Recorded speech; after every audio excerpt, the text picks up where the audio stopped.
magpapakita-kita. Isip-isipan po namin na wag na lang ituloy yung distancing ko. Oo. Pwede naman na... Kasi kami po, nagbibigay po kami ng saya. Oo.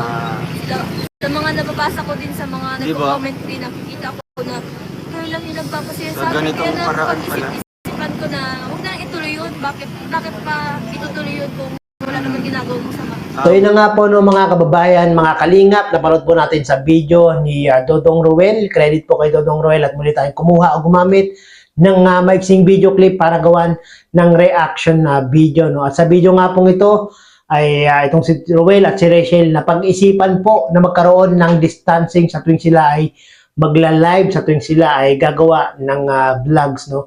At dahil nga po merong mangilan-nila na nagko-comment ng hindi maganda, binibigyan ng maling pakahulugan, binibigyan ng mali siya, binibigyan ng maling kaisipan, yung pagiging madikit ni Ruel at ni Rachel Morales. No? At dahil nga po doon ay napag-isipan na magkaroon sana ng distancing itong dalawa. No? Pero nanaig pa rin mga kababayan na mga kalingap, yung nakararami, yung majority na nagsasabi, nagko-comment kay Ruel at kay Rachel na mas masaya sila sa tuwing napapanood sila na ganon. No? At meron ba namang nagmamahalan na magkalayo? Siyempre, mga kababayan, mga kalingap, no? Kung nagmamahalan kayo, talagang magdidikit at magdidikit kayong dalawa. No? Wala na pong magagawa ang iba.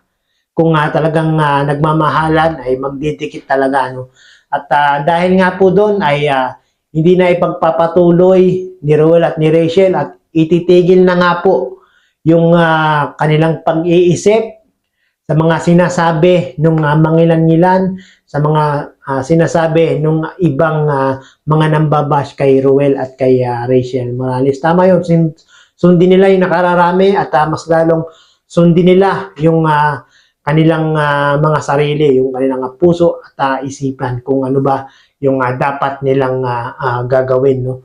At sa mga hindi mo pa nakapanood ng video na ito, pakipanood nyo po sa YouTube channel ni Ruel Malalag.